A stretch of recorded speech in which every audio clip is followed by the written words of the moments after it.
Funding for this CyberWire podcast is made possible in part by LastPass. LastPass is an award-winning security solution that helps millions of individuals in over 70,000 organizations navigate their online lives easily and securely. Businesses can maximize productivity while still maintaining effortless, strong security with LastPass.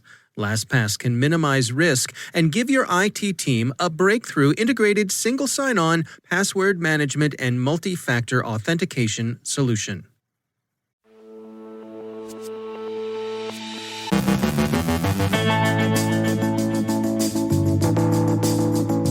Energetic Bear is back and may be getting ready to go berserk in a network near you. Someone's selling publicly available voter and consumer information on the dark web. Sanctions against the GRU for the Bundestag hack.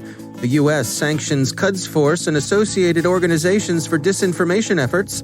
Johannes Ulrich has tips for preventing burnout. Our Rick Howard speaks with author David Sanger about his new HBO documentary, The Perfect Weapon, and how Iran was caught in the emailed voter threat campaign.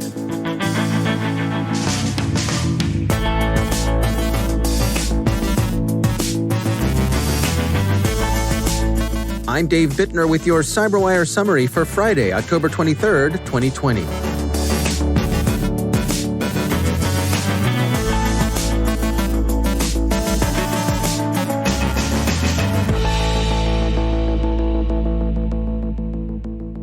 We have several updates today on what TASS would be authorized to call blatant Russophobia. Yesterday, the FBI and CISA issued an alert that pointed out Energetic Bear for intrusions into U.S. state, local, territorial, and tribal government networks. Energetic Bear, also doing business as Berserk Bear and unambiguously described as a Russian state-sponsored APT, displayed some interest in aviation networks as well. The Bear, say the Bureau and the agency, is, quote, obtaining user and administrator credentials to establish initial access, enable lateral movement once inside the network, and locate high-value assets in order to exfiltrate data, end quote. One representative attack saw Energetic Bear move across a victim network to access files related to sensitive network configurations and passwords, standard operating procedures such as enrolling in multi-factor authentication, IT instructions such as requesting password resets, vendors and purchasing information, and printing access badges. Nothing has actually been done with this stuff so far, apparently, at least as far as the FBI and CISA can tell, but it's not the sort of information one would like people who don't have your best interests at heart to get their hands on. The attacks have often been staged through Turkish IP addresses. They've involved brute forcing of credentials, SQL injection, and scanning for vulnerable Microsoft Exchange and Citrix services. As is now so often the case, the attacks seem to exploit known vulnerabilities and therefore offer another good reason, as if any more were required, to pay close and conscientious attention to patching. This appears to be reconnaissance and battlespace preparation, no disruption so far, but the actor may be seeking access to obtain future disruption options to influence U.S. policies and actions or to delegitimize SLTT government entities. Why would the Bears be interested in SLTTs? Well, here's one reason. The SLTTs run elections, not the feds. And who cares who wins the election anyway if you can retrospectively cause people to mistrust the way the votes were counted? Why are they interested in aviation targets? That's less clear, but some malicious aviation-themed sites have been established for drive-by and waterholing attacks. The alert recommends a number of defense-in-depth measures to monitor network health, mitigate known vulnerabilities, and reduce the organization's attack surface by closing down unneeded services. Much attention is being paid to security firm TrustWave's report of finding large databases of voters and consumers for sale in the Raid Forum's dark web market. It's worth noting that this activity is distinct from Energetic Bear's snuffling around in state, local, tribal, and territorial networks. Most of the records pertain to Americans, but citizens of Canada, the United Kingdom, Ireland, and South Africa are also heavily represented. The offerings look like direct marketing databases, and the hoods selling them cheerfully acknowledge that much of the information on the block is freely obtainable from legitimate open sources. Much of the trade is conducted in Russian. In the right hands, TrustWave says, This voter and consumer information can easily be used for geo-targeting disinformation campaigns over social media, email phishing, and text and phone scams." End quote. Criminal, political, or hacktivists, the tools remain the same. Some of the hoods posting to the forum are a little skittish, suggesting that maybe people should hold off on using this sort of stuff until after the first week in November, when the U.S. elections will be over, and presumably the heat will be off, a little bit anyway. Other participants remain indifferent, with one asking if, since he's got U.S. voter databases, he can get a cartoon of a red bear drinking vodka and use it as his avatar. It's always funny until someone gets arrested. Or, if not arrested, at least sanctioned. The EU and the UK have both levied sanctions against the GRU and two of its officers, who were particularly mentioned in dispatches for having hacked Germany's Bundestag in 2015. This is regarded as a win, ZDNet reports, for the German government, which has been pushing its sisters in the EU to take an official position on the Russian hacking. Dmitry Bodin and Igor Kostyov are the two GRU officers singled out for travel bans and asset freezes, Politico says. Mr. Bodin is an operator who's been indicted by both Germany and the United States for other capers. Mr. Kostyov is a bigger fish. He's the first deputy head of the GRU, and he also commands the 85th Main Center for Special Services, also known as Military Unit 26165, and doing business as, of course, Fancy Bear. Other people have also been sanctioned, perhaps in what might be called, but hasn't been, blatant Persophobia. The U.S. Treasury Department yesterday announced sanctions against 5 Iranian organizations for their role in conducting disinformation operations aimed at the credibility of U.S. elections. The 5 were the Islamic Revolutionary Guard Corps, IRGC, the IRGC Qods Force, the Bayan Rasana Gostar Institute, regarded as an IRGC front, and 2 media organizations, the Iranian Islamic Radio and Television Union and the International Union of Virtual Media, both, Treasury says, owned or controlled by the Qods Force. It's being said dumb mistakes facilitated attribution of the spoofed Proud Boys email threats to Iran. Carelessness in a video attached to many of the emails left traceable spoor, Reuters reports.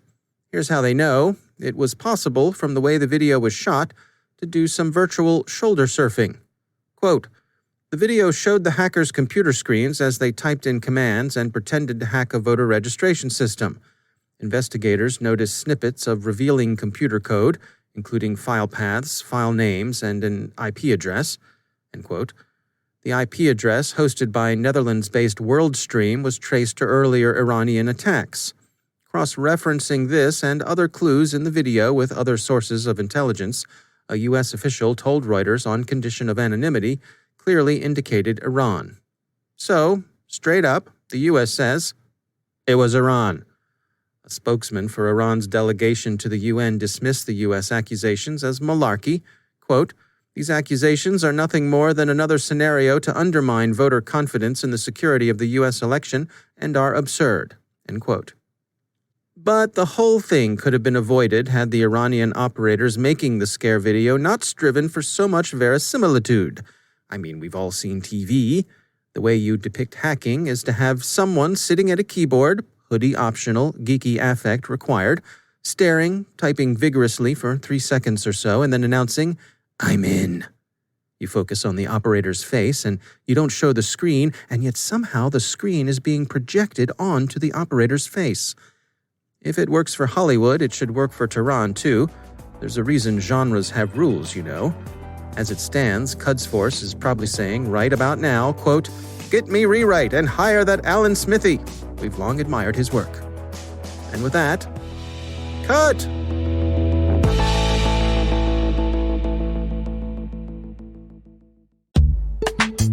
And now, a word from our sponsor, ExtraHop, securing modern business with cloud-native network detection and response. The massive shift to remote work has turned the reality of work on its head. With cloud and multi-cloud adoption, comprehensive visibility is more important than ever. But in order to protect your business, you need more than unified visibility.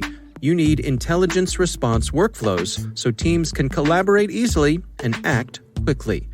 ExtraHop helps organizations like Wizards of the Coast detect threats up to 95% faster. As John Kreese, senior IT engineer, puts it, quote, ExtraHop is helping us accelerate cloud adoption by ensuring our workloads are secure.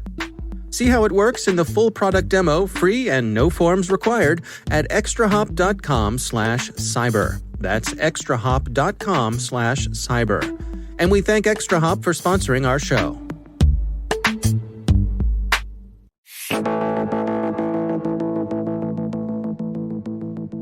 Hey everybody, Rick Howard here, the CyberWire's Chief Security Officer and Chief Analyst. I got the opportunity last week to interview David Sanger, the noted New York Times journalist, three-peat Pulitzer Prize winner, author, and now producer for an HBO documentary about his most excellent book, The Perfect Weapon: How the Cyber Arms Race Set the World Afire. The documentary is currently streaming on HBO and HBO Max. Here's a piece of that interview. There's a scene in the documentary in which Sheldon Adelson, who's a big Republican contributor, goes to Yeshiva University and is giving a talk one day about the Iranian nuclear program. And he says, you know what we ought to do? We ought to take a nuclear bomb and explode it in the Iranian desert and sort of glassify it. And then send the Iranians a note and say to them, this is what's going to happen to Tehran if you don't turn over your nuclear program. Now, I teach national security stuff in a graduate course at the Kennedy School at Harvard, and I would not call this the most subtle strategy that I've ever heard, but it's a strategy. When I heard him say that on the documentary, I said, oh yeah, that's going to turn out well. Okay. Yeah. So it turns out that not only you were listening and say it, but who knew the Iranians get YouTube? And they watched him say it. It's Sheldon Adelson, Desert Sands. Wait a minute. This guy owns a casino, doesn't he? He does. He owns the Sands Casino. And what do you know? About 3 months later, his employees walked in and discovered their hard drives had been wiped clean. Now, the immediate response of Sands Casino was to get everybody to sign non-disclosure agreements and just keep this whole embarrassing incident secret. Fortunately, that failed.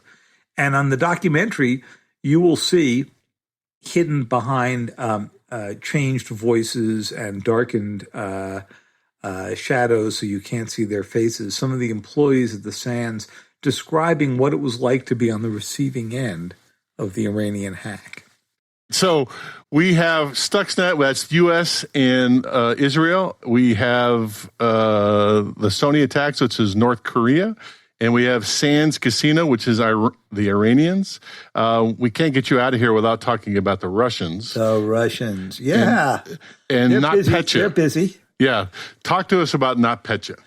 So NotPetya was probably the most damaging hack ever done in terms of monetary damage. It was designed to attack Ukraine and bring it to a halt by going after an accounting system that all Ukrainian businesses are required to use by the tax authorities. But I think it ran on like Windows XP. And, that's mostly what people in Ukraine were using. And not all of those, again, I know you'll be shocked, not all of those were legal copies. Devastating attack. And the Russians have been using Ukraine as a testing ground. I think you called it in the documentary their petri dish. That's right. To test how to do stuff. And as they roll over to disrupting America, what are they doing against us? Well, against us, we saw it in the early attacks on the Pentagon, which really are what resulted in the creation of Cyber Command, and we take you through that a little bit in the documentary. But they also went after the email systems at the White House, the Joint Chiefs of Staff, the State Department. They got into the State Department systems, in fact, to the point that the State Department had to close down their systems at various points. And all of these led the United States to do absolutely nothing in return. And so if you're Vladimir Putin and you're thinking, okay, if these guys aren't going to defend the White House system, why would we possibly think that they would care about the Democratic National Committee? Mm-hmm. And the answer is that Putin concluded they probably won't. And, what's really remarkable is Cyber Command came up into being. They were focused on things like taking out ISIS, which was definitely a big issue in 2016. And they really weren't looking internally at our election system. And so this combination of hack and leak, of break into the DNC, of make this stuff public, of the Facebook ads, of the influence campaign, it's not like they had their radar off the way the U.S. military did in Pearl Harbor. Rick, they hadn't even built the radar. Now, we're doing better this year because they have built the radar, but of course, the Russians are trying some new and different techniques now. So you published the book in 2018. The documentary is coming out just over 2 years after. Mm-hmm. Is there anything between the two that's kind of crystallized in your mind or fundamentally changed? Well, we have updated this to reflect modern activity. There's a big section on perception hacks, mm-hmm. Which is what you do when you do ransomware in one or two places to make it look like much more. So we brought it sort of up to date. You'll see people like Eric Rosenbach, co-director of Harvard's Belfer Center, but was the chief of staff to Ash Carter at the Pentagon when he was Secretary of Defense, talking about the calculus that you make as you're under cyber attack or as you're trying to think about what the U.S. can go do. So the idea is to bring you in at a very human level to the kind of decisions that have to be made when you're on the receiving end and when you're on the offensive end. The full version of this interview will be available very soon right here in this same feed. The documentary is currently streaming on HBO and HBO Max, and I highly recommend it.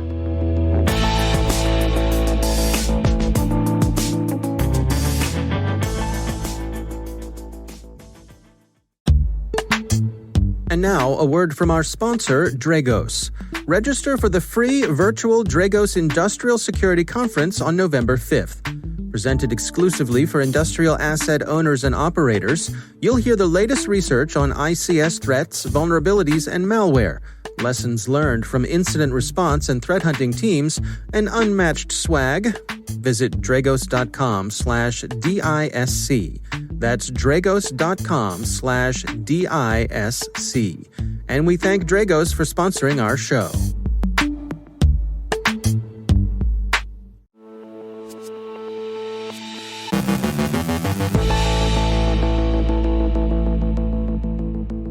And I'm pleased to be joined once again by Johannes Ulrich. He's the Dean of Research at the SANS Technology Institute and also the host of the ISC Stormcast podcast. Johannes, it's always great to have you back. I want to touch today on, well, I guess we're talking a little bit about alert fatigue, some of the things that you and your team have been tracking here. What do you have to share with us today?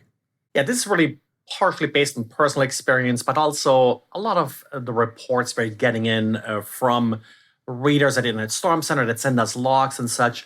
A common theme here is that, hey, I'm being attacked all the time. Here are my firewall logs. What am I supposed to do about that? And honestly, my answer is often nothing. Don't worry. First of all, if you're looking at your firewall logs, those are actually alerts that you usually don't have to worry about because these are attacks that got blocked by your firewall. That's why they ended up in the firewall logs. So that's a one part of it. In other parts, what you're really looking for is sort of what's not showing up in your logs. That's sort of the hard part. And often logs and systems that are presenting these logs, it's a little bit also a problem with security tools are really more distracting you from what's actually happening on your network. So it's this flood of information that's always coming in, that it's that noise where you have to try to find the signal within it? You have to find the signal within it, and you really have to get a little bit that more casual attitude to it. It sounds a bit scary, but the title of the post that I had was, Today Nobody's Going to Attack You. And that's probably right. For most organizations today, nobody's going to attack you. All you're going to see is these attacks. You're going to see they're not targeting you. They're looking for systems that you're not running. If you're running a web server, probably 90% of the attacks that you'll be seeing will be targeting software that you're not using, like some kind of home firewall admin interface, something like WordPress and such. So really, it's nothing for you to worry about. The real skill here, I think, is to know what to ignore, and in some ways also to have a little bit of thick skin here and not really, get excited about every single attack that you're seeing. Well, how do you find balance here? I mean, how do you end up not having a false sense of security? That's really, I think, where experience comes in, and where also it matters that you tune your tools. Ideally, if you have a security dashboard, and I'm very much idealizing it here, it should be blank. You shouldn't really see anything.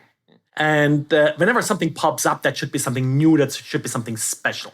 And what you really want to do is more sort of approach it from that hunting that's sometimes proposed these days, where instead of waiting for the log to come to you, you're actually going out and looking for the attacker in your network. So basically take that other approach. That I think usually works better. You get more meaningful results that way. And I think it's also for the overall sort of mental health of the analyst a little bit better to approach it that way. Yeah, maybe not have so much anxiety, right? Correct, not have so much anxiety, and at the end of the day, you're just done, you're going home, and well, next day you'll try again to find him. All right. Johannes Ulrich, thanks for joining us. Thank you.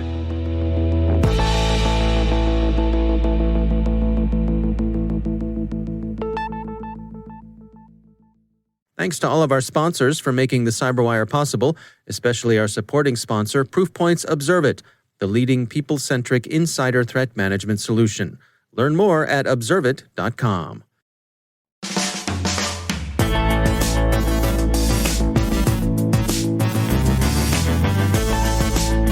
And that's the CyberWire.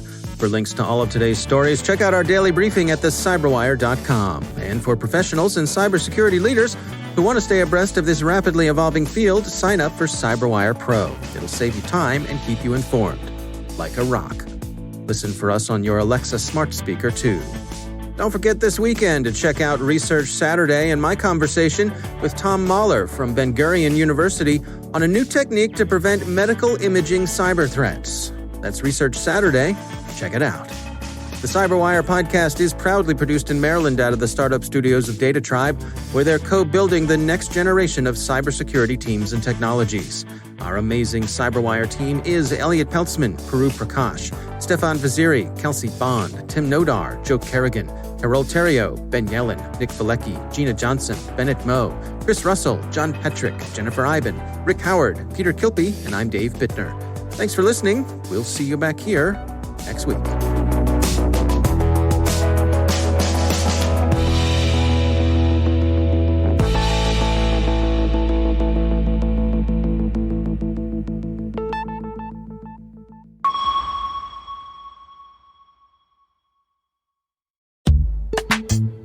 It's time to take a moment to tell you about our sponsor, Tanium. Today, we rely on endpoints for everything from remote work to mobile banking, telemedicine, and online learning. That's why managing and securing these endpoints has never been more important.